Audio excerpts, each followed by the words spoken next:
Good morning, everybody. I heartily welcome you to our inaugural TTN conference, and I hope that you'll find today's event useful in nudging you to achieve more in your practice as you collaborate and connect with other educators around the country. Indeed, the vision of the Transformational Teachers Network is to build a robust community of practice where educators can hone their skills through interaction with like minds. Following the launch of TTN in 2016 with 164 participants at our first training, we have since had more than 10,000 educators participate in our activities as we grow together to build a formidable network. No doubt, with the global pandemic, the last 1 year has been challenging, disruptive, and maybe overwhelming. Economies were affected, health facilities stretched with over 2.7 million deaths globally. The education sector was not left untouched. Across the world, students were forced to stay at home as schools were shut down indefinitely. What some have described as the biggest online school experiment was activated as online learning became the only viable alternative to sustain teaching and learning during the pandemic.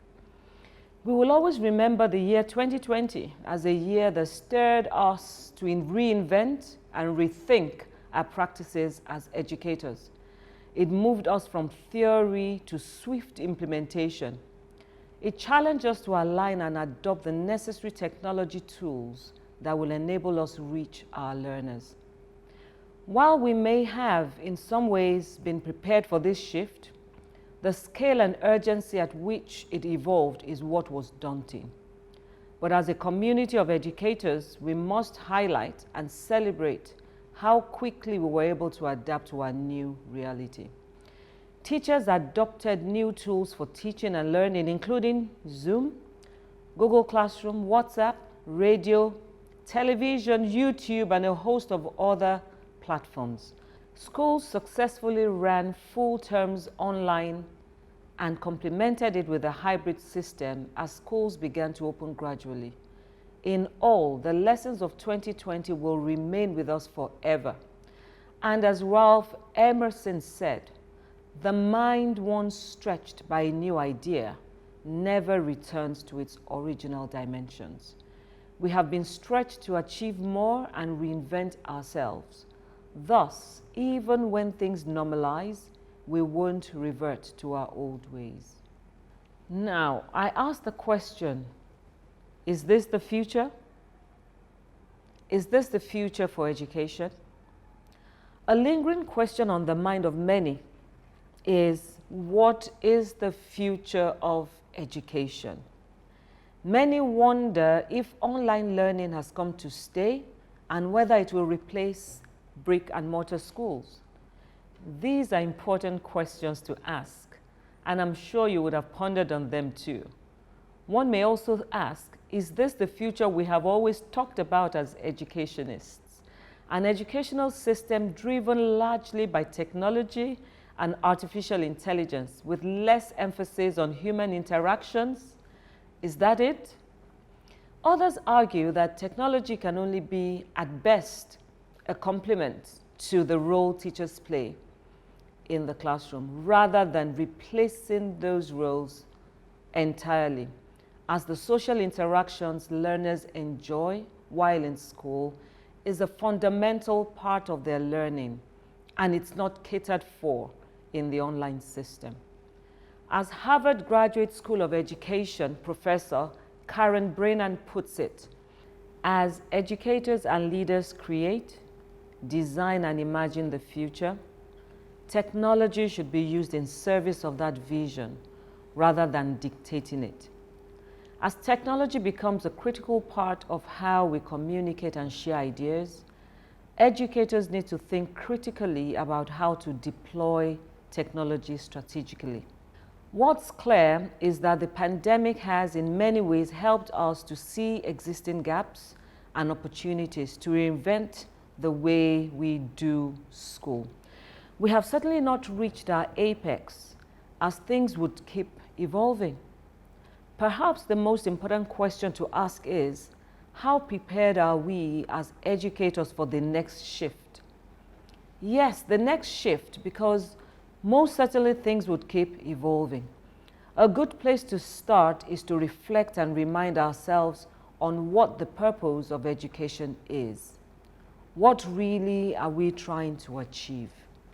In every country in the world, including Nigeria, education remains the major instrument for effective national development, and therefore it is important and cannot be overemphasized. According to Uriah and Wosu, 2012, education is what enables an individual to be able to take care of themselves, their families, and contribute to national development. Therefore, it is clear that without education, the needed manpower for material advancement and enlightenment of the citizenry will not be achieved. Education also gives moral training, developing in individuals the values which make for good citizenship, such as honesty, selflessness, tolerance, dedication, hard work, and personal integrity, making people responsible citizens of a society. Education plays a significant role in both the development of individuals and nations. It's often regarded as an important agent of socialization.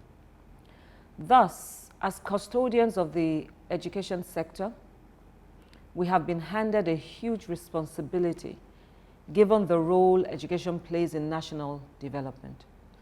As it were, we are the frontline workers the nation is depending on to adequately prepare the citizenry for a greater future through the delivery of quality education.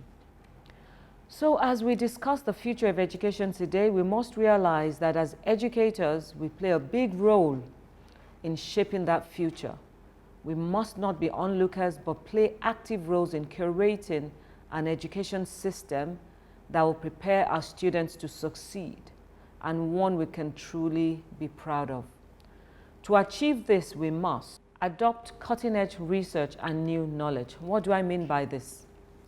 Shaping a beautiful future for our education system would require that we become more research-based in our approach and use the findings in making key decisions.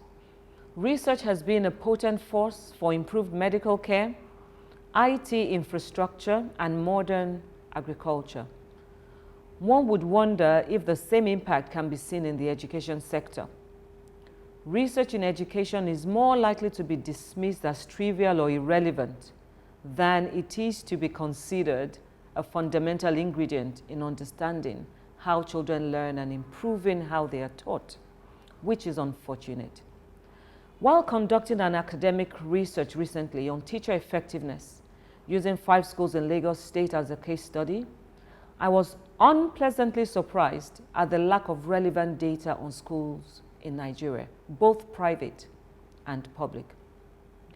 While I could find a few international studies, they did not capture our local context. For our practice to remain relevant and effective, we must imbibe a research culture that challenges us to question the norm and seek new and more answers to improve teaching and learning. While studies carried out in other climes are by all means useful and help us to keep abreast of new trends, we must uncover solutions to the peculiar challenges we face here in Nigeria.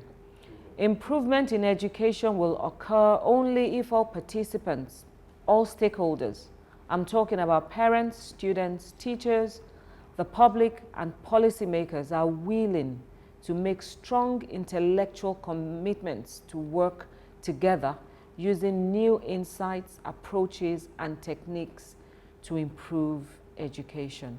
For example, with emerging research in neuroscience and a greater understanding of how the workings of the human brain has an impact on education, it becomes more evident that we can't just look away, but instead explore the ways in which it could impact on teaching and learning. In fact, Researchers in the field of educational neuroscience have been calling for more formal teacher training in the biological underpinnings of learning so that teachers can be better informed and become more critical in the evaluation and interpretation of research findings related to neuroscience and education. While the traditional theories of education are still relevant, we must be willing to explore new approaches based on more recent research.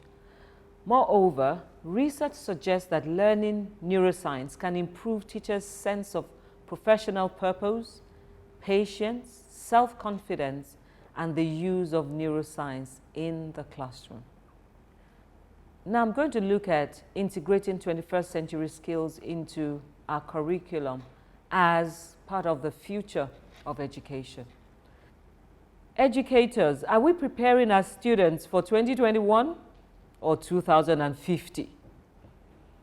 In shaping a great future for our education system, an integral part of the conversation is ensuring our curriculum prepares students to strive and compete favorably with their global counterparts, not just equipping them for today, but also ensuring that they have a set of skills and abilities needed to succeed in an information age.